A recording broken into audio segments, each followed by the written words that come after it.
ਅੱਜ ਮੈਂ ਹਾਜ਼ਰ ਹਾਂ ਇੱਕ ਨਵੇਂ ਕਿਸਮ ਦਾ ਬੁਲੇਟਿਨ ਲੈ ਕੇ। ਅੱਜ ਦੇ ਬੁਲੇਟਿਨ 'ਚ ਜ਼ਿਆਦਾਤਰ ਖਬਰਾਂ ਫਰੀडम ਆਫ ਸਪੀਚ ਨਾਲ ਜੁੜੀਆਂ ਹੋਣਗੀਆਂ ਅਤੇ ਤੁਹਾਨੂੰ ਸਮਝ ਲੱਗੂਗਾ ਕਿ ਭਾਰਤ 'ਚ ਕੀ ਕੁਛ ਚੱਲ ਰਿਹਾ ਗਾ।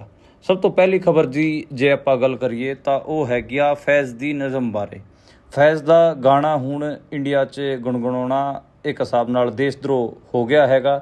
ਹਮ ਦੇਖेंगे ਨਾ ਤਾਂ ਇੱਕ ਗਾਣਾ ਫੈਜ਼ ਸਾਹਿਬ ਹੋਣਾ ਨੇ ਲਿਖਿਆ ਸੀਗਾ ਅਤੇ ਉਹਦੇ 'ਤੇ ਮਹਾਰਾਸ਼ਟਰ ਦੇ ਨਾਗਪੁਰ 'ਚ ਰਾਜ ਧਰੋਹ ਦਾ ਕੇਸ ਅਤੇ ਉਪਦਰਵ ਫੈਲਾਉਣ ਵਾਲੀ ਧਾਰਾਵਾਂ 'ਤੇ ਵਿੱਚ ਮੁਕੱਦਮਾ ਦਰਜ ਕੀਤਾ ਗਿਆ ਹੈਗਾ। ਇਹ ਜਿਹੜਾ ਗਾਣਾ ਸੀ ਫੈਜ਼ ਅਹਿਮਦ ਫੈਜ਼ ਹੋਰਾਂ ਦਾ, ਇਹਨੂੰ ਇਕਬਾਲ ਬਾਨੋ ਨੇ ਗਾਇਆ ਸੀਗਾ ਅਤੇ ਉਹਨਾਂ ਨੇ ਬਿਹਤਰੀਨ ਆਵਾਜ਼ 'ਚ ਇਹ ਗਾਇਆ ਸੀਗਾ। ਉਹਨਾਂ ਦੀ ਆਵਾਜ਼ 'ਚ ਇਹ ਗਾਣਾ ਸੁਣਿਆ ਵੀ ਜਾਣਾ ਚਾਹੀਦਾ। ਪਾਕਿਸਤਾਨ 'ਚ ਗਾਇਆ ਗਿਆ ਸੀਗਾ, ਲੇਕਿਨ ਪਾਕਿਸਤਾਨ 'ਚ ਵੀ ਇਸ ਗਾਣੇ 'ਤੇ ਕਦੇ ਕਾਰਵਾਈ ਨਹੀਂ ਹੋਈ, ਨਾ ਇੰਡੀਆ 'ਚ ਕਾਰਵਾਈ ਹੋਈ। ਲੇਕਿਨ ਇੰਡੀਆ 'ਚ ਪਹਿਲੀ ਵਾਰ ਕਾਰਵਾਈ ਹੋ ਰਹੀ ਹੈ। ਨਾਗਪੁਰ ਦੇ ਕੁਛ ਜਿਹੜੇ ਯੂਥ ਸੀਗੇ ਉਹਨਾਂ ਨੇ ਇੱਕ ਥਾਂ 'ਤੇ ਇਹ ਗਾਣਾ ਗਾਇਆ ਸੀਗਾ, ਹਮ ਦੇਖेंगे ਲਾਜ਼ਿਮ ਹੈ ਕਿ ਹਮ ਵੀ ਦੇਖेंगे। ਉਹਦੇ 'ਤੇ ਰਾਜ ਧਰੋਹ ਦਾ ਮੁਕੱਦਮਾ ਦਰਜ ਕੀਤਾ ਗਿਆ ਹੈਗਾ ਅਤੇ ਉਸ 'ਚ ਉਪਦਰਵ ਫੈਲਾਉਣ ਵਾਲੀਆਂ ਉਪਦਰਵ ਵਾਸਤੇ ਉਕਸਾਉਣ ਵਾਲੀਆਂ ਧਾਰਾਵਾਂ ਵੀ ਲਾਈਆਂ ਗਈਆਂ ਹੈਗੀਆਂ। ਇਹ ਮੋਟਾ ਹਜੇ ਇਸ ਖਬਰ ਬਾਰੇ ਨਿਕਲ ਕੇ ਸਾਹਮਣੇ ਆ ਰਿਹਾ ਹੈਗਾ ਅਤੇ ਇਸ 'ਤੇ ਲਗਾਤਾਰ ਗੱਲ ਹੋ ਰਹੀ ਹੈ ਕਿ ਕੀ ਫੈਜ਼ ਦੀ ਨਜ਼ਮ ਨੂੰ ਗਾਣਾ ਅੱਜ ਦੇ ਟਾਈਮ ਆਪਾਂ ਕਹਿ ਲਈਏ ਕਿ ਕੀ ਉਹਨਾਂ 'ਤੇ ਦੇਸ਼ ਧਰੋਹ ਦਾ ਕਾਰਨ ਬਣੂਗਾ। ਮੈਨੂੰ ਲੱਗਦਾ ਹੈ ਕਿ ਕੋਈ ਦੇਸ਼ ਧਰੋਹ ਨਹੀਂ ਹੈਗਾ, ਪਰ ਫਿਰ ਵੀ ਉਹਨਾਂ ਨੂੰ ਉਹਨਾਂ ਬੱਚਿਆਂ 'ਤੇ ਇਹ ਕੇਸ ਦਰਜ ਕੀਤਾ ਗਿਆ ਹੈ। ਦੂਜੀ ਖਬਰ ਹੈਗੀ ਆ, ਉਹ ਵੀ ਇਸੇ ਕਿਸਮ ਦੀ ਜੁੜੀ ਹੋਈ ਹੈ। ਅਸ਼ੋਕਾ ਯੂਨੀਵਰਸਿਟੀ ਦੇ ਪ੍ਰੋਫੈਸਰ ਅਲੀ ਖਾਨ ਮਹਿਮੂਦਾਬਾਦ, ਉਹਨਾਂ 'ਤੇ ਵੀ ਕਿਤੇ ਨਾ ਕਿਤੇ ਹਰਿਆਣਾ ਪੁਲਿਸ ਨੇ ਉਹਨਾਂ ਦੀ ਗ੍ਰਿਫਤਾਰੀ ਕੀਤੀ ਹੈ ਅਤੇ ਉਹਨਾਂ 'ਤੇ ਵੀ 2 FIR ਦਰਜ ਕੀਤੀਆਂ ਗਈਆਂ ਹਨ ਅਤੇ ਉਹਦੇ 'ਚ ਵੀ ਜਿਹੜਾ ਰਾਜ ਧਰੋਹ ਦਾ ਕੇਸ ਹੈ ਉਹ ਲਾ ਦਿੱਤਾ ਹੈਗਾ। ਉਹਨਾਂ ਦੀ ਜਿਹੜੀ ਗ੍ਰਿਫਤਾਰੀ ਹੈਗੀ ਆ ਉਹਦੇ 'ਤੇ ਸੁਪਰੀਮ ਕੋਰਟ ਨੇ ਉਹਨਾਂ ਨੂੰ ਕਿਤੇ ਨਾ ਕਿਤੇ ਪੁਲਿਸ ਕਸਟਡੀ 'ਚ ਦੇਣ ਤੋਂ ਨਾ ਕਰ ਦਿੱਤੀ ਹੈਗੀ ਆ। ਤਲਖ ਟਿੱਪਣੀਆਂ ਵੀ ਕੀਤੀਆਂ ਹੈਗੀਆਂ, ਪਰ ਫਿਰ ਵੀ ਕਿਤੇ ਨਾ ਕਿਤੇ ਉਹ ਅੱਜ ਦੇ ਟਾਈਮ ਪੁਲਿਸ ਦੀ ਗ੍ਰਿਫਤ 'ਚ ਹੈਗੇ ਆ, ਜੁਡੀਸ਼ੀਅਲ ਕਸਟਡੀ 'ਚ ਹੈਗੇ ਆ। ਬੇਸਿਕਲੀ ਉਹਨਾਂ ਨੂੰ ਪੁਲਿਸ ਕਸਟਡੀ ਨਹੀਂ ਭੇਜਿਆ ਗਿਆ। ਉਹਨਾਂ ਨੇ ਇੱਕ ਫੇਸਬੁੱਕ 'ਤੇ ਪੋਸਟ ਲਿਖੀ ਸੀਗੀ। ਉੱਦਾਂ ਤਾਂ ਉਹ ਜਿਹੜੀ ਪੋਸਟ ਸੀਗੀ ਉਹ ਪੈਟਰੀਓਟਿਕ ਪੋਸਟ ਸੀਗੀ, ਜਿਹਦੇ 'ਚ ਉਹਨਾਂ ਨੇ ਪੂਰੀ ਦੇਸ਼ ਭਗਤੀ ਦਿਖਾਉਂਦਿਆਂ ਹੋਇਆ ਆਪਣੀ ਗੱਲ ਕਹੀ ਸੀ, ਜਿਹਦੇ 'ਚ ਉਹਨਾਂ ਨੇ ਕਿਹਾ ਸੀਗਾ ਕਿ ਕਿਸ ਕਿਸਮ ਨਾਲ ਇੰਡੀਆ 'ਚ ਕਮਿਊਨਲਾਈਜੇਸ਼ਨ ਦੇ ਵੀ ਮਾਮਲੇ ਆਉਂਦੇ ਹੈਗੇ ਆ, ਉਹਦੇ ਖਿਲਾਫ ਵੀ ਆਪਾਂ ਨੂੰ ਲੜਨਾ ਚਾਹੀਦਾ। ਲੇਕਿਨ ਉਹਨਾਂ 'ਤੇ ਜਿਹੜੀ ਹਰਿਆਣੇ ਦੀ ਵੂਮਨ ਕਮਿਸ਼ਨ ਦੀ ਚੀਫ ਹੈਗੀ ਰੇਨੂ ਭਾਟੀਆ, ਉਹਨਾਂ ਨੇ ਉਹਨਾਂ 'ਤੇ ਕਿਤੇ ਨਾ ਕਿਤੇ ਕੇਸ ਕੀਤਾ ਅਤੇ ਉਸ ਤੋਂ ਬਾਅਦ ਹੁਣ ਉਹ ਜੇਲ੍ਹ 'ਚ ਹੈਗਾ। ਜਿਵੇਂ ਮੱਧ ਪ੍ਰਦੇਸ਼ 'ਚ ਜਿਹੜੇ BJP ਦੇ ਆਗੂ ਸੀਗੇ, ਵਿਜੇ ਸ਼ਾਹ ਮੰਤਰੀ, ਕੈਬਨਿਟ ਮੰਤਰੀ, ਉਹਨਾਂ ਨੇ ਤਾਂ ਬਹੁਤ ਵੱਡਾ ਬਿਆਨ ਦਿੱਤਾ ਸੀ। ਉਹਨਾਂ ਨੂੰ ਹਜੇ ਤੱਕ ਜੇਲ੍ਹ 'ਚ ਨਹੀਂ ਭੇਜਿਆ ਗਿਆ ਹੈਗਾ। ਜਦਕਿ ਪ੍ਰੋਫੈਸਰ ਮਹਿਮੂਦਾਬਾਦ, ਉਹਨਾਂ ਨੇ ਇੱਕ ਛੋਟੀ ਜਿਹੀ ਪੋਸਟ ਲਿਖੀ ਸੀਗੀ, ਜਿਹਦੇ 'ਚ ਉਹਨਾਂ ਨੇ ਤਾਂ ਦੇਸ਼ ਭਗਤੀ ਦਿਖਾਈ ਸੀ, ਪਰ ਉਹਨਾਂ ਨੂੰ ਜੇਲ੍ਹ ਭੇਜ ਦਿੱਤਾ ਗਿਆ। ਮੈਨੂੰ ਲੱਗਦਾ ਕਿ ਕਿਤੇ ਨਾ ਕਿਤੇ ਇਹ ਵੀ ਹੈਗਾ ਕਿ ਮਹਿਮੂਦਾਬਾਦ ਮੁਸਲਮਾਨ ਹੈਗੇ, ਇਸ ਕਰਕੇ ਉਹਨਾਂ ਨੂੰ ਟਾਰਗੇਟ ਕੀਤਾ ਗਿਆ ਹੈਗਾ। ਜਿਹੜੇ ਰੇਨੂ ਭਾਟੀਆ ਹੈਗੇ ਆ, ਜਿਨ੍ਹਾਂ ਨੇ BJP ਦੇ ਆਗੂ ਵੀ ਰਹੇ ਨੇ, ਉਹ ਜਿਨ੍ਹਾਂ ਨੇ ਇਹ ਉਹਨਾਂ 'ਤੇ ਕੇਸ ਕੀਤਾ ਸੀਗਾ, ਉਹਨਾਂ ਦਾ ਇੰਟਰਵਿਊ ਇੱਕ ਪੱਤਰਕਾਰ ਨੇ ਲਿਆ ਅਤੇ 6 ਵਾਰ ਉਹਨਾਂ ਤੋਂ ਪੁੱਛਿਆ ਕਿ ਜਿਹੜੇ ਮਹਿਮੂਦਾਬਾਦ ਨੇ ਫੇਸਬੁੱਕ ਪੋਸਟ ਲਿਖੀ ਸੀ ਉਹਦੇ 'ਚ ਗਲਤ ਕੀ ਹੈ, ਕਿਸ ਗੱਲ ਨੂੰ ਲੈ ਕੇ ਉਹਨਾਂ ਦੀ ਦਿੱਕਤ ਹੈ। ਉਸ ਪੱਤਰਕਾਰ ਨੇ 6 ਵਾਰ ਉਸ ਪੋਸਟ ਨੂੰ ਪੜ੍ਹਿਆ ਵੀ, ਪਰ ਕੋਈ ਆਪੱਤੀਜਨਕ ਉਹ ਨਹੀਂ ਦੱਸ ਸਕੀ। ਉਹਨਾਂ ਨੇ ਬਸ ਇਹ ਕਹਿਤਾ ਕਿ ਮੈਂ ਓਫੈਂਡ ਫੀਲ ਹੋਈ ਹਾਂ ਅਤੇ ਇਹ ਦੇਸ਼ ਵਿਰੋਧੀ ਪੋਸਟ ਸੀ, ਇਸ ਕਰਕੇ ਅਸੀਂ ਕੇਸ ਕਰ ਰਹੇ ਹਾਂ। ਸਿਰਫ ਇੰਨੇ ਨਾਲ ਹੀ ਉਹ ਨਿਪਟਾ ਦਿੱਤਾ ਗਿਆ ਅਤੇ ਲਗਾਤਾਰ ਉਸ 'ਤੇ ਉਹਨਾਂ ਨੂੰ ਟਰੋਲ ਵੀ ਕੀਤਾ ਜਾ ਰਿਹਾ ਹੈਗਾ, ਪਰ BJP ਵਾਲਿਆਂ ਨੂੰ ਕੋਈ ਫਰਕ ਨਹੀਂ ਪੈ ਰਿਹਾ। ਇਸ ਤੋਂ ਜੇ ਆਪਾਂ ਅਗਲੀ ਗੱਲ ਕਰ ਲਈਏ ਤਾਂ ਜਿਹੜੇ ਹਰਿਆਣੇ ਦੇ ਵਿੱਚ, ਪੰਜਾਬ ਦੇ ਵਿੱਚ ਲਗਾਤਾਰ ਇੱਦਾਂ ਦੇ ਬੰਦੇ ਹੈਗੇ ਆ ਜਿਨ੍ਹਾਂ ਨੂੰ ਜਸੂਸ ਕਹਿ ਕੇ ਗ੍ਰਿਫਤਾਰ ਕੀਤਾ ਜਾ ਰਿਹਾ ਹੈਗਾ। ਕਿਹਾ ਜਾ ਰਿਹਾ ਹੈਗਾ ਕਿ ਉਹ ਸੀਕਰੇਟ ਜਿਹੜੀ ਫਾਈਲਸ ਸੀਗੀਆਂ ਉਹ ਭੇਜਦੇ ਸੀਗੇ ਪਾਕਿਸਤਾਨ ਨੂੰ। ਸਵਾਲ ਤਾਂ ਇਹ ਵੀ ਹੈ ਕਿ ਜਿਹੜੇ ਆਮ ਘਰਾਂ ਦੇ ਬੱਚੇ ਨੇ, ਜਿਨ੍ਹਾਂ ਨੇ ਕਦੇ ਪਾਕਿਸਤਾਨ ਵਿਜ਼ਿਟ ਕੀਤਾ ਸੀਗਾ, ਉਹਨਾਂ ਕੋਲ ਜਿਹੜੇ ਸੀਕਰੇਟ ਡਾਕੂਮੈਂਟਸ ਹੈਗੇ ਆ, ਸੀਕਰੇਟ ਇਨਫੋਰਮੇਸ਼ਨ ਹੈਗੀ ਆ, ਉਹ ਆਉਂਦੀ ਕਿੱਥੋਂ ਹੈ? ਇਹ ਤਾਂ ਵੱਡਾ ਸਵਾਲ ਹੈ, ਲੇਕਿਨ ਇਹਨੂੰ ਕੋਈ ਨਹੀਂ ਪੁੱਛ ਰਿਹਾ ਅਤੇ ਉਹਨਾਂ ਨੂੰ ਲਗਾਤਾਰ ਜੇਲ੍ਹ ਭੇਜਿਆ ਜਾ ਰਿਹਾ ਹੈਗਾ।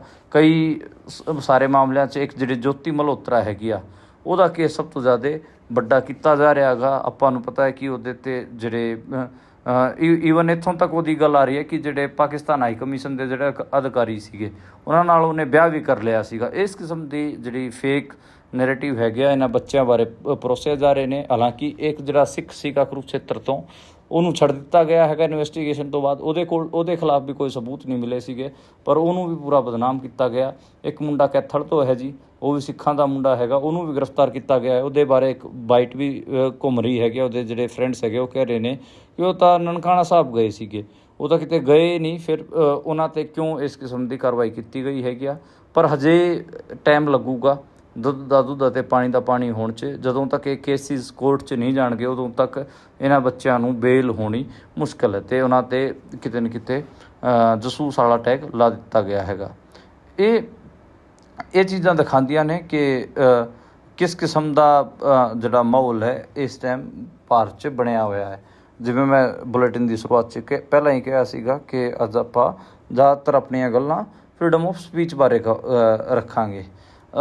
ਇੱਕ ਗੱਲ ਹੋਰ ਨਿਕਲ ਕੇ ਆ ਰਹੀ ਉੱਤਰ ਪ੍ਰਦੇਸ਼ ਤੋਂ। ਉੱਤਰ ਪ੍ਰਦੇਸ਼ ਦੇ ਵਿੱਚ ਜਿਹੜੇ ਹਾਈ ਕੋਰਟ ਨੇ ਸੰਭਲ ਮਸਜਿਦ ਦਾ ਪੂਰਾ ਮਾਮਲਾ ਚੱਲ ਰਿਹਾ ਸੀਗਾ, ਸੰਭਲ ਦੀ ਜਾਮਾ ਮਸਜਿਦ ਦਾ, ਉਹਦੇ 'ਤੇ ਜਿਹੜੀ ਮਸਜਿਦ ਕਮੇਟੀ ਨੇ ਜਿਹੜੀ ਯਾਚਿਕਾ ਲਾਈ ਸੀ ਉਹਨੂੰ ਅੱਜ ਇਲਾਹਾਬਾਦ ਹਾਈ ਕੋਰਟ ਨੇ ਖਾਰਿਜ ਕਰ ਦਿੱਤਾ। ਮੈਨੂੰ ਲੱਗਦਾ ਵਾ ਕਿ ਕਿਤੇ ਨਾ ਕਿਤੇ ਉਹਨਾਂ ਨੇ ਵਾਪਸ ਤੋਂ ਸੁਪਰੀਮ ਕੋਰਟ ਦਾ ਰਾਹ ਦੇਖਣੀ ਪਊਗੀ ਮਸਜਿਦ ਕਮੇਟੀ ਨੂੰ, ਕਿਉਂਕਿ ਲਗਾਤਾਰ ਅਸੀਂ ਦੇਖ ਰਹੇ ਹਾਂ ਕਿ ਜਿਹੜੀ ਕਮੇਟੀ ਹੈ, ਖਾਸ ਕਰ ਆਪਾਂ ਜੇ ਗੱਲ ਕਰ ਲਈਏ ਕਿ ਮਸਜਿਦ ਕਮੇਟੀ ਹੈ, ਉਹਨੂੰ ਹਾਈ ਕੋਰਟ 'ਚ ਉਹਨਾਂ ਦੀ ਪਟੀਸ਼ਨ 'ਤੇ ਕੁਛ ਕਰਨ ਨਹੀਂ ਦੇ ਰਹੇ, ਅਤੇ ਉਹਨਾਂ ਨੂੰ ਲਗਾਤਾਰ ਰੱਦ ਕੀਤਾ ਜਾ ਰਿਹਾ ਹੈਗਾ। ਅਤੇ ਇਹ ਮੋਟਾ ਨਿਕਲ ਕੇ ਸਾਹਮਣੇ ਆ ਰਿਹਾ ਹੈਗਾ ਜੀ ਕਿ ਉਹਨਾਂ ਨੂੰ ਵਾਪਸ ਤੋਂ ਮੁੜ ਦੁਬਾਰੇ ਸੁਪਰੀਮ ਕੋਰਟ ਆਉਣਾ ਪਊਗਾ। ਸੰਭਲ ਦੀ ਜਾਮਾ ਮਸਜਿਦ ਨੂੰ ਕਿਤੇ ਨਾ ਕਿਤੇ ਜਿਹੜਾ ਹਿੰਦੂ ਪੱਖ ਹੈ ਉਹ ਲਗਾਤਾਰ ਕਹਿ ਰਿਹਾ ਹੈਗਾ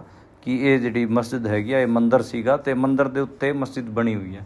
ਪਰ ਜਿਹੜੇ ਮਸਜਿਦ ਕਮੇਟੀ ਹੈਗੀ ਉਹ ਲਗਾਤਾਰ ਸਰਵੇਖਣ ਅਤੇ ਮਤਲਬ ਉਹਨੂੰ ਇਹ ਦਿਖਾਉਣ ਦੀ ਕੋਸ਼ਿਸ਼ ਕਰ ਰਹੀ ਹੈ ਕਿ ਨਹੀਂ ਇਹ ਮਸਜਿਦ ਹੀ ਹੈ, ਪਰ ਉਹਨਾਂ ਦੀ ਸੁਣਵਾਈ ਕੋਈ ਨਹੀਂ ਹੋ ਰਹੀ। ਉਹਨਾਂ ਨੂੰ ਮੈਨੂੰ ਲੱਗਦਾ ਗਾ ਕਿ ਸੁਪਰੀਮ ਕੋਰਟ ਹੀ ਆਉਣਾ ਪਊਗਾ।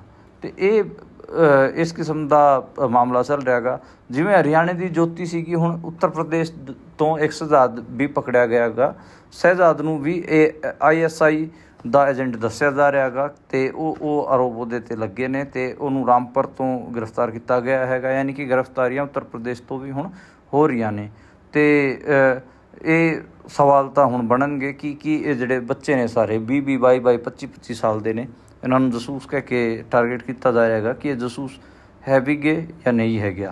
ਅਤੇ ਇਹ ਤਾਂ ਅੱਗੇ ਇਸ 'ਤੇ ਆਪਾਂ ਨੂੰ ਹੋਰ ਇਸ 'ਤੇ ਖਬਰ ਆਊਗੀ, ਪਤਾ ਲੱਗੂਗੀ।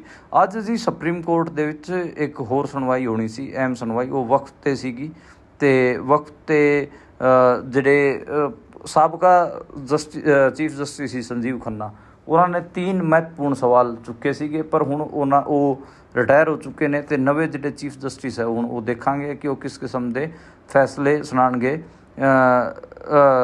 ਅੱਜ ਮੁਸਲਿਮ ਪੱਖ ਨੇ ਕੁਛ ਮਹੱਤਵਪੂਰਨ ਪੁਆਇੰਟ ਰੱਖੇ ਸੀਗੇ, ਪਰ ਕੋਰਟ ਨੇ ਕਿਹਾ ਹੈਗਾ ਕਿ ਰਾਹਤ ਵਾਸਤੇ ਇਹ ਜਿਹੜੀ ਦਲੀਲਾਂ ਤੁਸੀਂ ਦੇ ਰਹੇ ਹੋ ਇਹ ਮਜ਼ਬੂਤ ਨਹੀਂ ਹਨ, ਤੁਸੀਂ ਮਜ਼ਬੂਤ ਦਲੀਲਾਂ ਲੈ ਕੇ ਆਓ। ਜਿਹੜੇ ਨਵੇਂ CGI ਹੈਗੇ ਆ BR ਗਵਈ ਸਾਹਿਬ, ਉਹਨਾਂ ਨੇ ਇਸ ਪੂਰੇ ਮਾਮਲੇ ਦੀ ਸੁਣਵਾਈ ਦਿੱਤੀ ਹੈ। ਉਹਨਾਂ ਨੇ ਅੰਤਿਮ ਰਾਹਤ ਨਹੀਂ ਦਿੱਤੀ ਹੈਗੀ ਆ। ਉਹਨਾਂ ਨੇ ਕਿਹਾ ਕਿ ਹਰ ਕਾਨੂੰਨ ਦੇ ਪੱਖ 'ਚ ਸੰਵਿਧਾਨਿਕਤਾ ਦੀ ਧਾਰਨਾ ਹੁੰਦੀ ਹੈਗੀ ਆ। ਅੰਤਰਿਮ ਰਾਹਤ ਵਾਸਤੇ ਆਪ ਜੀ ਨੂੰ ਇੱਕ ਮਜ਼ਬੂਤ ਅਤੇ ਸਪਸ਼ਟ ਮਾਮਲਾ ਬਣਾਉਣਾ ਹੋਊਗਾ, ਵਰਨਾ ਜਿਹੜੇ ਇਸ ਦੀ ਜਿਹੜੀ ਕਨਸਟੀਟਿਊਸ਼ਨਲ ਵੈਲਿਡਿਟੀ ਹੈ ਇਸ ਨਵੇਂ ਵਕਫ ਕਾਨੂੰਨ ਦੀ ਉਹ ਬਣੀ ਰਹੂਗੀ। ਇਹ ਗੱਲ ਉਹਨਾਂ ਵੱਲੋਂ ਕੀਤੀ ਗਈ ਹੈ। ਅਤੇ ਇੱਕ ਮੋਟਾ ਇਹ ਸਮਝਾ ਰਿਹਾ ਹੈਗਾ ਕਿ ਜਿਹੜੇ ਸਾਬਕਾ ਚੀਫ ਜਸਟਿਸ ਸੀਗੇ ਸੰਜੀਵ ਖੰਨਾ, ਉਹਨਾਂ ਦਾ ਕੁਛ ਹੋਰ ਸੀਗਾ ਇਹਦੇ 'ਤੇ ਰੁਖ, ਅਤੇ ਹੁਣ BR ਗਵਈ ਦਾ ਕੁਛ ਹੋਰ ਲੱਗ ਰਿਹਾ ਹੈਗਾ, ਅਤੇ ਲੋਕ ਇਹਨੂੰ ਗੌਰਮੈਂਟ ਹੀ ਦੇਖ ਰਹੇ ਨੇ। BR ਗਵਈ ਦਾ ਜਿਹੜਾ ਰੁਖ ਹੈ ਉਹ ਗਵਈ ਦੇਖ ਰਹੇ ਨੇ। ਇਸ ਤੋਂ ਬਾਅਦ ਜੇ ਅਗਲੀ ਖਬਰ ਦੀ ਆਪਾਂ ਗੱਲ ਕਰੀਏ ਤਾਂ ਅੱਜ ਅਟਾਰੀ ਅਤੇ ਵਾਹਗਾ ਬਾਰਡਰ 'ਤੇ ਆਪਰੇਸ਼ਨ ਸੰਦੂਰ ਤੋਂ ਬਾਅਦ ਪਹਿਲੀ ਵਾਰ ਜਿਹੜੀ ਰੀਟਰੀਟ ਸੈਰੇਮਨੀ ਹੈ ਉਹ ਦੇਖੀ ਗਈ ਹੈਗੀ ਆ। ਅਤੇ ਪਾਕਿਸਤਾਨ ਵੱਲੋਂ ਨਾ ਤਾਂ ਗੇਟ ਖੋਲ੍ਹੇ ਗਏ, ਨਾ ਹੈਂਡਸ਼ੇਕ ਹੋਇਆ, ਅਤੇ ਭਾਰਤ ਦੀ ਜਿਹੜੀ ਗੈਲਰੀ ਸੀਗੀ ਉਹ ਦਰਸ਼ਕਾਂ ਨਾਲ ਭਰੀ ਹੋਈ ਸੀ। ਤੇ ਭਾਰਤ ਵੱਲੋਂ ਵੀ ਕੋਈ ਗੇਟ ਨਹੀਂ ਖੋਲ੍ਹੇ ਗਏ, ਨਾ ਹੀ ਕੋਈ ਹੈਂਡਸ਼ੇਕ ਹੋਇਆ, ਯਾਨੀ ਕਿ ਦੋਵੇਂ ਮੁਲਕਾਂ ਨੇ ਆਪਣੇ ਆਪਣੇ ਏਰੀਆ 'ਚ ਹੀ ਪਰੇਡ ਕੀਤੀ ਹੈਗੀ ਆ। ਪਰ ਇਹ ਜਿਹੜੀ ਰੀਟਰੀਟ ਸੈਰੇਮਨੀ ਦੱਸੀ ਜਾ ਰਹੀ ਹੈ, ਇਹ ਪਹਿਲੀ ਰੀਟਰੀਟ ਸੈਰੇਮਨੀ ਹੈ ਇਸ ਆਪਰੇਸ਼ਨ ਸੰਦੂਰ ਤੋਂ ਬਾਅਦ, ਤੇ ਲਗਾਤਾਰ 12 ਦਿਨਾਂ ਤੱਕ ਇਹ ਸੈਰੇਮਨੀ ਬੰਦ ਰਹੀ ਹੈ। ਤੇ ਦੱਸਿਆ ਜਾ ਰਿਹਾ ਹੈਗਾ ਕਿ ਅੱਗੇ ਆਉਣ ਵਾਲੇ ਕੁਛ ਦਿਨਾਂ ਬਾਅਦ ਦੁਬਾਰੇ ਤੋਂ ਜਿਹੜਾ ਹੈਂਡਸ਼ੇਕ ਹੈ, ਗੇਟ ਖੋਲ੍ਹ ਕੇ ਇੱਕ ਦੂਜੇ ਨਾਲ ਹੱਥ ਮਿਲਾਉਣ ਦੀ ਜਿਹੜੀ ਪ੍ਰਕਿਰਿਆ ਉਹ ਵੀ ਸ਼ੁਰੂ ਹੋ ਜਾਊਗੀ। ਯਾਨੀ ਕਿ ਹੌਲੀ ਹੌਲੀ ਜਿਹੜਾ ਇੱਕ ਯੁੱਧ ਵਰਗਾ ਮਾਹੌਲ ਹੈ ਉਹ ਬਾਰਡਰਾਂ 'ਤੇ ਤਾਂ ਸ਼ਾਂਤ ਹੋ ਰਿਹਾ। ਹਾਲਾਂਕਿ ਜਿਹੜੇ ਬਾਰਡਰ ਦੇ ਲੋਕ ਸੀਗੇ ਉਹ ਤਾਂ ਪਹਿਲਾਂ ਹੀ ਲਗਾਤਾਰ ਉਹ ਤੋਂ ਪਹਿਲਾਂ ਹੀ ਲਗਾਤਾਰ ਗੱਲ ਕਰ ਰਹੇ ਸੀਗੇ ਕਿ ਯੁੱਧ ਨਹੀਂ ਹੋਣਾ ਚਾਹੀਦਾ, ਲੇਕਿਨ ਯੁੱਧ ਵਰਗਾ ਜਿਹੜਾ ਮਾਹੌਲ ਹੈ ਉਹ ਲਗਾਤਾਰ ਬਣਾਇਆ ਜਾ ਰਿਹਾ ਸੀਗਾ, ਪਰ ਹੁਣ ਉਹਦੇ 'ਤੇ ਠੱਲ ਪਈ ਹੈ। ਲੇਕਿਨ ਇੱਕ ਪੋਸਟਰ ਵਾਰ ਹੈ ਉਹ ਲਗਾਤਾਰ ਛਿੜਿਆ ਹੋਇਆ ਹੈਗਾ ਜੀ। ਪੋਸਟਰ ਵਾਰ 'ਚ ਜਿਹੜਾ ਜੈ ਸ਼ੰਕਰ ਹੈ ਉਹਨੂੰ ਕਾਂਗਰਸ ਜੈ ਚੰਦ ਕਹਿ ਰਹੀ ਹੈ, ਅਤੇ ਬੀਜੇਪੀ ਰਾਹੁਲ ਗਾਂਧੀ ਨੂੰ ਮੀਰ ਜਾਫਰ ਬਣਾ ਰਹੀ ਹੈ। ਅਤੇ ਇਹ ਦੋਵੇਂ ਇੱਕ ਦੂਜੇ ਦੇ ਪੋਸਟਰ ਸ਼ੇਅਰ ਕਰ ਰਹੇ ਨੇ। ਰਾਹੁਲ ਗਾਂਧੀ ਨੂੰ ਕਿਤੇ ਨਾ ਕਿਤੇ ਮੀਰ ਜਾਫਰ ਨਾਲ ਜੋੜ ਕੇ ਬੀਜੇਪੀ ਪੇਸ਼ ਕਰ ਰਹੀ ਹੈ, ਤਾਂ ਕਿਤੇ ਨਾ ਕਿਤੇ ਜੈ ਸ਼ੰਕਰ ਨੂੰ ਜੈ ਚੰਦ ਕਾਂਗਰਸ ਕਹਿ ਰਹੀ ਹੈ। ਉਹ ਕਹਿ ਰਹੀ ਹੈ ਕਿ ਜਿਹੜੇ ਜੈ ਸ਼ੰਕਰ ਸੀਗੇ ਉਹਨਾਂ ਨੇ ਕਿਤੇ ਨਾ ਕਿਤੇ ਪਾਕਿਸਤਾਨ ਨੂੰ ਪਹਿਲਾਂ ਹੀ ਜਾਣਕਾਰੀ ਦੇ ਦਿੱਤੀ ਸੀ ਕਿ ਅਸੀਂ ਉਹਨਾਂ ਨੇ ਜਿਹੜੀ ANI ਨੂੰ ਬਾਈਟ ਦਿੱਤੀ ਸੀ, ਉਸ ਤੋਂ ਬਾਅਦ ਇਹ ਰੌਲਾ ਪਿਆ ਕਿ ਪਾਕਿਸਤਾਨ ਨੂੰ ਪਹਿਲਾਂ ਹੀ ਦੱਸਤਾ ਸੀਗਾ ਕਿ ਅਸੀਂ ਆਪਰੇਸ਼ਨ ਸਿੰਦੂਰ ਕਰਾਂਗੇ। ਇਹਦੇ 'ਤੇ ਆਪਾਂ ਨੂੰ ਪਤਾ ਕਿ ਜਿਹੜੇ ਪਾਕਿਸਤਾਨ ਦੇ ਜਿਹੜੇ ਕਮੈਂਟੇਟਰ ਨੇ ਸੇਠੀ ਸਾਹਿਬ, ਉਹਨਾਂ ਦੀ ਇੱਕ ਕਮੈਂਟਰੀ ਵੀ ਖਾਸੀ ਵਾਇਰਲ ਹੋ ਰਹੀ ਹੈ, ਜਿਹਦੇ 'ਚ ਉਹਨਾਂ ਨੇ ਪੰਜਾਬੀ 'ਚ ਕਮੈਂਟਰੀ ਕੀਤੀ ਸੀਗੀ। ਅਤੇ ਇਹ ਲਗਾਤਾਰ ਦੋਵੇਂ ਪਾਰਟੀਆਂ ਵਿਚਕਾਰ ਇਹ ਵਿਵਾਦ ਬਣਿਆ ਹੋਇਆ ਹੈਗਾ, ਅਤੇ ਇੱਕ ਦੂਜੇ 'ਤੇ ਪੋਸਟਰ ਵਾਰ ਲਗਾਤਾਰ ਚਾਲੂ ਹੈ। ਜੇ ਆਪਾਂ ਅਗਲੀ ਖਬਰ ਦੀ ਗੱਲ ਕਰੀਏ ਤਾਂ ਅਗਲੀ ਖਬਰ ਬੈਂਗਲੁਰੂ ਤੋਂ ਆਈ। ਬੈਂਗਲੁਰੂ ਦੇ ਵਿੱਚ ਬਾੜ ਵਰਗੇ ਹਾਲਾਤ ਹੋ ਚੁੱਕੇ ਨੇ। 500 ਤੋਂ ਜ਼ਿਆਦਾ ਘਰ ਡੁੱਬ ਚੁੱਕੇ ਨੇ ਅਤੇ 3 ਲੋਕਾਂ ਦੀ ਮੌਤ ਹੋਣ ਦੀ ਖਬਰ ਹੈ ਜੀ। ਝਾਰਖੰਡ 'ਚ ਅਤੇ ਮਹਾਰਾਸ਼ਟਰ ਦੇ ਵਿੱਚ ਵੀ ਬਿਜਲੀ ਗਰਜ ਰਹੀ ਹੈ, ਅਤੇ ਉੱਥੇ ਬਿਜਲੀ ਗਿਰਨ ਨਾਲ 7 ਜਾਣਿਆਂ ਦੀ ਡੈਥ ਹੋਈ ਹੈ। ਅਤੇ ਰਾਜਸਥਾਨ ਅਤੇ ਦਿੱਲੀ ਦੇ ਵਿੱਚ ਕਿਸੇ ਕਿਸਮ ਦੀ ਬਾਰਿਸ਼ ਨਹੀਂ ਹੈ, ਇੱਥੇ ਤਾਂ ਹੀਟ ਵੇਵ ਦਾ ਅਲਰਟ ਦਿੱਤਾ ਗਿਆ ਹੈਗਾ। ਅਤੇ ਇਹ ਚੀਜ਼ਾਂ ਹੋ ਰਹੀਆਂ ਨੇ।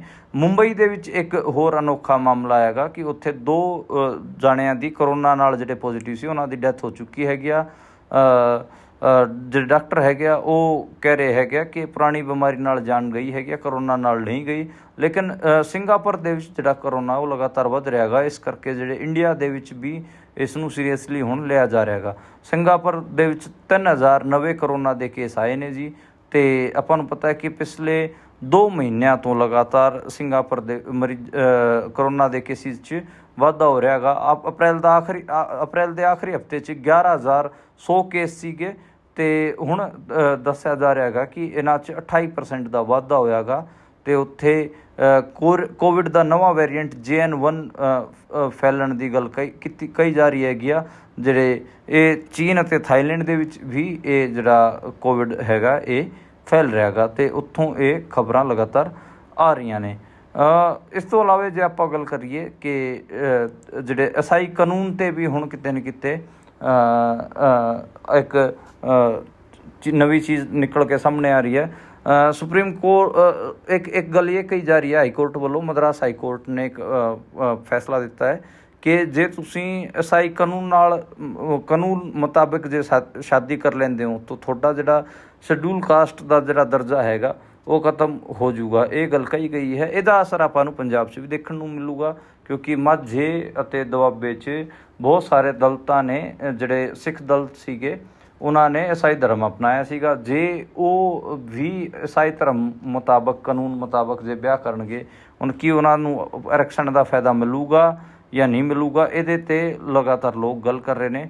ਮੈਨੂੰ ਲੱਗਦਾ ਹੈਗਾ ਕਿ ਇਹ ਪੰਜਾਬ 'ਚ ਵੀ ਆਉਣ ਵਾਲੇ ਦਿਨਾਂ 'ਚ ਇਸ਼ੂ ਬਣਨ ਜਾ ਰਿਹਾ ਹੈਗਾ, ਜਿੱਥੇ ਜਿਹੜੇ ਦਲਿਤ ਸਿੱਖ ਕਿਤੇ ਨਾ ਕਿਤੇ ਈਸਾਈ ਧਰਮ 'ਚ ਕਨਵਰਟ ਹੋਏ ਨੇ, ਕਿ ਉਹਨਾਂ ਨੂੰ ਜਿਹੜਾ SC ਦਾ ਸ਼ਡਿਊਲ ਕਾਸਟ ਦਾ ਜਿਹੜਾ ਰਿਜ਼ਰਵੇਸ਼ਨ ਉਹ ਕੰਟੀਨਿਊ ਮਿਲੂਗਾ ਜਾਂ ਨਹੀਂ ਮਿਲੂਗਾ। ਇਹ ਹੁਣ ਅੱਗੇ ਵੱਡੇ ਸਵਾਲ ਬਣਨਗੇ ਪੰਜਾਬ 'ਚ। ਦੇਖਦੇ ਹਾਂ ਪੰਜਾਬ ਇਸ ਜਿਹੜਾ ਮਦਰਾਸ ਹਾਈ ਕੋਰਟ ਦਾ ਜਿਹੜਾ ਫੈਸਲਾ ਇਹਦੇ 'ਤੇ ਕਿਸ ਕਿਸਮ ਦਾ ਰਿਸਪੌਂਸ ਦਿੰਦਾ ਹੈਗਾ, ਇਹ ਅੱਗੇ ਆਪਾਂ ਨੂੰ ਦੇਖਣ ਨੂੰ ਮਿਲੂਗਾ। ਇੱਕ ਖਬਰ ਹੋਰ ਆਈ ਸੰਜੋਲੀ ਮਸਜਿਦ ਬਾਰੇ। ਸੰਜੋਲੀ ਮਸਜਿਦ ਜਿਹੜੀ ਹੈਗੀ ਆ ਹਿਮਾਚਲ ਪ੍ਰਦੇਸ਼ 'ਚ, ਉੱਥੇ ਲਗਾਤਾਰ ਜਿਹੜਾ ਹਿੰਦੂਤਵਾ ਹੈਗੀ, ਹਾਲਾਂਕਿ ਹਿਮਾਚਲ 'ਚ ਕਾਂਗਰਸ ਦੀ ਸਰਕਾਰ ਹੈ, ਲੇਕਿਨ ਜਿਹੜੇ ਬੀਜੇਪੀ ਦੇ ਗਰੁੱਪ ਹੈਗੇ ਆ ਉਹ ਲਗਾਤਾਰ ਉੱਥੇ ਪੋਲੀਟਿਕਸ ਨੂੰ ਲੀਡ ਕਰ ਰਹੇ ਨੇ, ਅਤੇ ਕਾਂਗਰਸ ਵੀ ਮੂਕ ਦਰਸ਼ਕ ਬਣ ਕੇ ਉਹਨਾਂ ਦਾ ਹੀ ਸਾਥ ਦੇ ਰਹੀ ਹੈ। ਬੇਸਿਕਲੀ ਸੰਜੋਲੀ ਮਸਜਿਦ ਦੇ ਬਾਹਰ ਹਨੂੰਮਾਨ ਚਾਲੀਸਾ ਦਾ ਪਾਠ ਕੀਤਾ ਗਿਆ, ਅਤੇ ਇਹ ਵੀ ਕਿਹਾ ਗਿਆ ਜਿਹੜੇ ਉੱਥੇ ਪ੍ਰਦਰਸ਼ਨ ਕਰਨ ਆਏ ਹੋਏ ਸੀਗੇ ਕਿ ਮਸਜਿਦ ਦਾ ਬਿਜਲੀ ਅਤੇ ਪਾਣੀ ਕੱਟਿਆ ਜਾਵੇ, ਕਨੈਕਸ਼ਨ ਕੱਟਿਆ ਜਾਵੇ, ਇਹ ਉੱਥੇ ਕਿਹਾ ਗਿਆ ਹੈਗਾ। ਅਤੇ ਦੇਵ ਭੂਮੀ ਸੰਘਰਸ਼ ਸਮਿਤੀ ਨਾਂ ਤੋਂ ਜਿਹੜੇ ਹਿੰਦੂਤਵਾ ਦੇ ਲੋਕ ਹੈਗੇ ਉਹਨਾਂ ਨੇ ਇੱਕ ਆਪਣੀ ਕਮੇਟੀ ਬਣਾਈ ਹੈਗੀ ਆ, ਅਤੇ ਉਹ ਉੱਥੇ ਲਗਾਤਾਰ ਹਨੂੰਮਾਨ ਚਾਲੀਸਾ ਦਾ ਪਾਠ ਕਰ ਰਹੀ ਹੈ ਅਤੇ ਕਹਿ ਰਹੀ ਹੈ ਕਿ ਮਸਜਿਦਾਂ, ਇਹ ਜਿਹੜੇ ਸੰਜੋਲੀ ਮਸਜਿਦ ਹੈ ਇਹਦੀ ਬਿਜਲੀ ਅਤੇ ਪਾਣੀ ਕੱਟੀ ਜਾਵੇ। ਯਾਨੀ ਕਿ ਕਾਂਗਰਸ ਉੱਥੇ ਮੂਕ ਦਰਸ਼ਕ ਬਣੀ ਹੋਈ ਹੈ ਸੰਜੋਲੀ ਮਸਜਿਦ ਨੂੰ ਲੈ ਕੇ, ਅਤੇ ਉੱਥੇ ਲਗਾਤਾਰ RSS BJP ਇੱਕ ਵਿੱਚੇ ਕਾਂਗਰਸ ਵੀ ਤੁਸੀਂ ਇਹਦੇ 'ਚ ਸ਼ਾਮਿਲ ਹੀ ਮੰਨੋ ਕਿ ਉਹ ਲਗਾਤਾਰ ਉੱਥੇ ਕਮਿਊਨਲਾਈਜੇਸ਼ਨ ਫੈਲਾ ਰਹੇ ਨੇ। ਇਸ ਤੋਂ ਜੇ ਅਗਲੀ ਖਬਰ ਦੀ ਗੱਲ ਕਰਨੀ ਹੋਵੇ ਤਾਂ ਅਗਲੀ ਖਬਰ ਕਸ਼ਮੀਰ 'ਚ ਚੱਲ ਰਹੇ ਆਪਰੇਸ਼ਨ ਕੇਲਰ ਬਾਰੇ। ਆਪਰੇਸ਼ਨ ਕੇਲਰ ਬਾਰੇ ਲਗਾਤਾਰ ਗੱਲਾਂ ਕਹੀ ਜਾ ਰਹੀਆਂ ਨੇ, ਜਿਹਦੇ 'ਚ ਇਹ ਕਿਹਾ ਜਾ ਰਿਹਾ ਹੈਗਾ ਕਿ ਉੱਥੇ ਲਗਾਤਾਰ ਜਿਹੜੇ ਦਹਿਸ਼ਤਗਰਦ ਹੈਗੇ ਅਤੇ ਮਿਲੀਟੈਂਟ ਹੈਗੇ, ਕਸ਼ਮੀਰੀ ਮਿਲੀਟੈਂਟ ਹੈਗੇ, ਉਹਨਾਂ ਦੇ ਖਿਲਾਫ ਕਾਰਵਾਈ ਕੀਤੀ ਜਾ ਰਹੀ ਇੰਡੀਅਨ ਆਰਮੀ ਵੱਲੋਂ। ਕਈ ਲੋਕਾਂ ਦੀ ਸ਼ਹਾਦਤ ਵੀ ਹੋ ਰਹੀ ਹੈ। ਅੱਜ ਇੱਕ ਇੰਡੀਅਨ ਆਰਮੀ ਦਾ ਜਵਾਨ ਸੀਗਾ ਸੰਤੋਸ਼ ਯਾਦਵ, ਉਹਦੇ ਸ਼ਹੀਦ ਹੋਣ ਦੀ ਗੱਲ ਹੈ। ਕਿਹਾ ਗਿਆ ਹੈ ਕਿ ਨੌਸ਼ੇਰਾ 'ਚ ਉੱਥੇ ਉਹ ਸ਼ਹੀਦ ਹੋਇਆ ਗਾ, ਅਤੇ ਉੱਥੇ ਉਹ ਜਿਹੜੇ ਕਸ਼ਮੀਰੀ ਮਿਲੀਟੈਂਟ ਸੀਗੇ ਉਹਨਾਂ ਦੇ ਉਲਟ ਇੱਕ ਸਰਚ ਆਪਰੇਸ਼ਨ ਕਰ ਰਹੇ ਸੀ, ਅਤੇ ਉੱਥੇ ਉਹਨਾਂ ਦਾ ਹਾਦਸਾ ਹੋਇਆ ਗਾ, ਅਤੇ ਉੱਥੇ ਉਹਨਾਂ ਦੀ ਡੈਥ ਹੋਈ ਹੈ। ਇਹ ਨਿਕਲ ਕੇ ਸਾਹਮਣੇ ਹਜੇ ਆਇਆ ਹੈਗਾ, ਅਤੇ ਆਪਰੇਸ਼ਨ ਕੇਲਰ ਦੇ ਉਲਟ ਵੀ ਕਸ਼ਮੀਰ 'ਚ ਆਵਾਜ਼ਾਂ ਆ ਰਹੀਆਂ ਨੇ। ਦੇਖਦੇ ਹਾਂ ਆਪਰੇਸ਼ਨ ਕੇਲਰ ਦਾ ਬਣਦਾ ਕੀ ਹੈ, ਕਿਉਂਕਿ ਇਹ ਵੀ ਲਗਾਤਾਰ ਖਬਰਾਂ ਆ ਰਹੀਆਂ ਨੇ ਕਿ ਤਕਰੀਬਨ 10 ਤੋਂ ਜ਼ਿਆਦਾ ਜਿਹੜੇ ਮਿਲੀਟੈਂਟ ਹੈਗੇ ਆ ਉਹ ਹਜੇ ਤੱਕ ਇੰਡੀਅਨ ਆਰਮੀ ਮਾਰ ਚੁੱਕੀ ਹੈ। ਉਹਦੇ ਬਾਰੇ ਜਿਹੜੀ ਹੋਰ ਅੱਗੇ ਜਾਣਕਾਰੀਆਂ ਆਉਣਗੀਆਂ ਉਹਦੇ ਬਾਰੇ ਵੀ ਆਪਾਂ ਗੱਲਾਂ ਕਰਾਂਗੇ। ਪਹਿਲਗਾਮ ਹਮਲੇ ਦੇ ਵਿੱਚ ਜਿਹੜੇ ਲੋਕ ਮਰੇ ਸੀਗੇ ਉਹਨਾਂ ਨੂੰ ਸ਼ਹੀਦ ਦਾ ਦਰਜਾ ਦੇਣ ਵਾਸਤੇ ਇੱਕ ਪਟੀਸ਼ਨ ਪਾਈ ਗਈ ਸੀਗੀ, ਅਤੇ ਉਹ ਖਾਰਜ ਕਰ ਦਿੱਤੀ ਗਈ ਹੈਗੀ ਆ। ਅਤੇ ਉਹਦੇ 'ਚ ਜਿੰਨੇ ਵੀ ਉਹ ਜਿਹੜਾ 26 ਲੋਕ ਜਿਹੜੇ ਮਾਰੇ ਗਏ ਸੀਗੇ ਉਹਨਾਂ ਨੂੰ ਸ਼ਹੀਦ ਦਾ ਦਰਜਾ ਦੇਣ ਵਾਸਤੇ Punjab and Haryana high court ਦੇ ਵਿੱਚ ਇਹ ਪਟੀਸ਼ਨ ਪਾਈ ਗਈ ਸੀ। ਇਹਦੇ 'ਚ ਜਿਹੜੇ ਪੰਜਾਬ ਹਰਿਆਣਾ ਹਾਈ ਕੋਰਟ ਦੇ ਜਿਹੜੇ ਚੀਫ ਜਸਟਿਸ ਹੈਗੇ ਸੀਲ ਨਾਗੂ ਅਤੇ ਸਮੀਤ ਗੋਇਲ, ਉਹਨਾਂ ਦੀ ਬੈਂਚ ਨੇ ਫੈਸਲਾ ਸੁਣਾਇਆ ਕਿ ਅਸੀਂ ਇਸ ਕਿਸਮ ਦੀ ਨੀਤੀ ਨਹੀਂ ਬਣਾ ਸਕਦੇ, ਨਾ ਅਸੀਂ ਇਸ 'ਤੇ ਕੋਈ ਫੈਸਲਾ ਦੇ ਸਕਦੇ। ਇਹ ਸਰਕਾਰ ਦੇ ਹੱਥ ਹੈ, ਜੇ ਸਰਕਾਰ ਚਾਹੂਗੀ ਤਾਂ ਇਸ ਕਿਸਮ ਦਾ ਕੋਈ ਕਾਨੂੰਨ ਲੈ ਕੇ ਆ ਸਕਦੀ ਹੈ, ਪਰ ਸਾਡੇ ਹੱਥ 'ਚ ਇਸ ਕਿਸਮ ਦਾ ਕੁਛ ਵੀ ਨਹੀਂ। ਇਹ ਉਹਨਾਂ ਵੱਲੋਂ ਕਿਹਾ ਗਿਆ ਹੈਗਾ, ਅਤੇ ਮੋਟਾ ਯਾਨੀ ਕਿ ਹਾਈ ਕੋਰਟ ਨੇ ਨਾ ਕਰ ਦਿੱਤੀ ਹੈ, ਅਤੇ ਸਰਕਾਰ ਦੇ ਪਾਲੇ 'ਚ ਗੇਂਦ ਸਿੱਟ ਦਿੱਤੀ ਹੈ। ਹੁਣ ਕਿਤੇ ਨਾ ਕਿਤੇ ਜਿਹੜੀ ਸਰਕਾਰ ਹੈ ਉਹ ਡਿਸਾਈਡ ਕਰੂਗੀ ਕਿ ਜਿਹੜੇ ਲੋਕ ਮਾਰੇ ਗਏ ਸੀਗੇ 26 ਲੋਕ ਉਹ ਸ਼ਹੀਦ ਸੀ ਜਾਂ ਨਹੀਂ ਸੀਗੇ। ਅਤੇ ਅਗਲੀ ਖਬਰ ਦੀ ਜੇ ਆਪਾਂ ਗੱਲ ਕਰੀਏ ਤਾਂ ਅਗਲੀ ਖਬਰ ਪੰਜਾਬ ਬਾਰੇ। ਪੰਜਾਬ ਦੇ ਵਿੱਚ ਜਿਹੜੇ ਦਿੱਲੀ ਦੇ ਆਮ ਆਦਮੀ ਪਾਰਟੀ ਦੇ ਆਗੂ ਹੈਗੇ ਆ ਉਹਨਾਂ ਦੀ ਨਿਯੁਕਤੀ 'ਤੇ ਵਿਵਾਦ ਹੋ ਚੁੱਕਿਆ ਗਾ। ਜਿਹੜੇ BJP ਦੇ ਆਗੂ ਹੈਗੇ ਆ ਉਹ ਵੀ ਲਗਾਤਾਰ ਉਹਨਾਂ ਦੇ ਹਮਲਾਵਰ ਨੇ, ਕਾਂਗਰਸ ਵੀ ਹਮਲਾਵਰ ਹੈਗੀ ਆ, ਅਤੇ ਜਿਹੜੀ ਕਿਤੇ ਨਾ ਕਿਤੇ ਅਕਾਲੀ ਦਲ ਉਹ ਵੀ ਹਮਲਾਵਰ ਹੈਗੀ ਆ।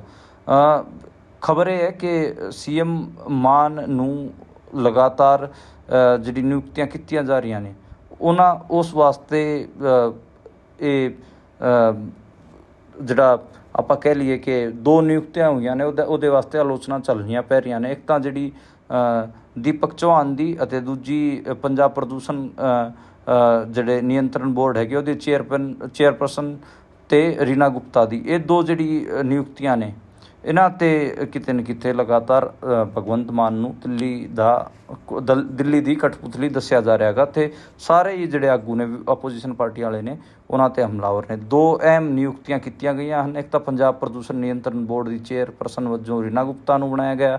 ਇੱਕ Punjab large industrial development board ਦੇ ਚੇਅਰਮੈਨ ਦੇ ਪਦ 'ਤੇ ਦੀਪਕ ਚੌਹਾਨ ਨੂੰ ਨਿਯੁਕਤ ਕੀਤਾ ਗਿਆ ਹੈਗਾ। ਦੋਨਾਂ ਨੂੰ ਪੰਜਾਬੀ ਇਹ ਵੀ ਕਹਿ ਕੇ ਮਜ਼ਾਕ ਉਡਾ ਰਹੇ ਨੇ ਕਿ ਰੀਨਾ ਗੁਪਤਾ ਨੂੰ ਤਾਂ ਪ੍ਰਦੂਸ਼ਣ ਬਾਰੇ ਕੁਝ ਪਤਾ ਹੀ ਨਹੀਂ ਹੈ, ਫਿਰ ਉਹ ਇਸ ਬੋਰਡ 'ਚ ਕੀ ਕਰ ਰਹੀ ਹੈ। ਤੇ ਸੇਮ ਇਸ ਦੀਪਕ ਚੌਹਾਨ ਬਾਰੇ ਵੀ ਕਿਹਾ ਜਾ ਰਿਹਾ ਹੈਗਾ, ਯਾਨੀ ਕਿ ਕਠਪੁਤਲੀ ਮੋਟਾ ਦੱਸ ਦਿੱਤਾ ਗਿਆ ਹੈਗਾ। ਅੱਜ ਜਿਹੜੇ ਇੱਕ ਖਬਰ ਹੋਰ ਨਿਕਲ ਕੇ ਸਾਹਮਣੇ ਆਈ ਕਿ ਜਿਹੜੇ ਪ੍ਰਤਾਪ ਸਿੰਘ ਬਾਜਵਾ ਹੈਗੇ ਆ, ਉਹਨਾਂ ਨੂੰ ਪੰਜਾਬ ਵਿਧਾਨ ਸਭਾ ਸਪੀਕਰ ਨੂੰ ਇੱਕ ਲੈਟਰ ਲਿਖਿਆ ਗਿਆ। ਉਹਨਾਂ ਨੇ ਕਿਹਾ ਹੈਗਾ ਕਿ PAC ਚੇਅਰਮੈਨ ਕਾਂਗਰਸ ਵਿਧਾਇਕ ਨੂੰ ਨਾ ਬਣਾਉਣ 'ਤੇ ਉਹਨਾਂ ਨੇ ਇਤਰਾਜ਼ ਦੱਸਿਆ, ਅਤੇ ਉਹਨਾਂ ਨੇ ਕਿਹਾ ਕਿ ਜਿਹੜੀ ਪੁਰਾਣੀ ਪਾਰਲੀਮੈਂਟਰੀ ਜਿਹੜੀ ਟ੍ਰੈਡੀਸ਼ਨ ਹੈ ਉਹਨੂੰ ਤੋੜਿਆ ਗਿਆ ਹੈਗਾ। ਅੱਜ ਉਹਨਾਂ ਨੇ ਦੱਸਿਆ ਕਿ ਜਿਹੜੀ ਪੰਜਾਬ ਵਿਧਾਨ ਸਭਾ ਨੇ ਬਹੁਤ ਸਾਰੀਆਂ ਕਮੇਟੀਆਂ ਬਣਾਈਆਂ ਸੀ, ਜਿਹਦੇ 'ਚ ਜਿਹੜੇ ਆਪੋਜੀਸ਼ਨ ਦੇ ਜਿਹੜੇ MLA ਸੀ ਉਹਨਾਂ ਨੂੰ ਅਣਦੇਖਾ ਕੀਤਾ ਗਿਆ ਹੈਗਾ। ਉਸ ਦੇ ਰਿਗਾਰਡਿੰਗ ਹੀ ਕੁਲਤਾਰ ਸਿੰਘ ਸੰਧਵਾ ਨੂੰ ਉਹਨਾਂ ਨੇ ਲੈਟਰ ਲਿਖਿਆ ਗਿਆ ਅਤੇ ਕਿਹਾ ਗਾ ਕਿ ਇਹ ਪੁਰਾਣੀ ਨੀਤੀ ਰਹੀ ਹੈ, ਰੀਤ ਰਹੀ ਹੈ ਕਿ PAC ਜਿਹੜੀ ਕਮੇਟੀਆਂ ਬਣਾਈਆਂ ਜਾਂਦੀਆਂ ਸੀਗੀਆਂ, ਉਹਦੇ ਮੈਂਬਰ ਅਤੇ ਉਹਦੇ ਅਧਿਅਕਸ਼ ਪਦ 'ਤੇ ਕਿਤੇ ਨਾ ਕਿਤੇ ਚੇਅਰਮੈਨ ਦੇ ਤੌਰ 'ਤੇ ਬਹੁਤ ਸਾਰੇ ਆਪੋਜੀਸ਼ਨ ਮੈਂਬਰਸ ਨੂੰ ਬਣਾਇਆ ਜਾਂਦਾ ਸੀਗਾ, ਪਰ ਇਸ ਵਾਰ ਨਹੀਂ ਬਣਾਇਆ ਗਿਆ ਹੈਗਾ। ਬਾਜਵਾ ਨੇ ਆਪਣਾ ਲੈਟਰ 'ਚ ਇਹ ਲਿਖਿਆ ਗਾ ਕਿ ਮੈਨੂੰ ਅੱਜ ਬਹੁਤ ਗਹਿਰੀ ਪੀੜਾ ਹੋਈ ਹੈ, ਅਤੇ ਇੱਕ ਕਨਸਟੀਟਿਊਸ਼ਨਲ ਜ਼ਿੰਮੇਦਾਰੀ ਦੇ ਤਹਿਤ ਮੈਂ ਲੈਟਰ ਲਿਖ ਰਿਹਾ ਗਾ ਕਿ ਤੁਹਾਡੇ ਹਾਲ ਦੇ ਜਿਹੜੇ ਫੈਸਲੇ ਨੇ ਉਹਨਾਂ ਪ੍ਰਤੀ ਮੈਨੂੰ ਬਹੁਤ ਨਾਰਾਜ਼ਗੀ ਹੈ, ਅਤੇ ਮੈਂ ਚਿੰਤਿਤ ਵੀ ਹਾਂ। ਬਰਿੰਦਰਮੀਤ ਸਿੰਘ ਪਾੜਾ ਨੂੰ ਲੋਕ ਲੇਖਾ ਸਮਿਤੀ PAC ਦਾ ਅਧਿਅਕਸ਼ ਨਿਯੁਕਤ ਨਹੀਂ ਕੀਤਾ ਗਿਆ ਹੈਗਾ, ਜਦ ਕਿ ਇਸ ਦੀ ਸਿਫਾਰਿਸ਼ ਮੈਂ ਕੀਤੀ ਸੀਗੀ। ਇਹ ਦੱਸਿਆ ਗਿਆ ਹੈਗਾ।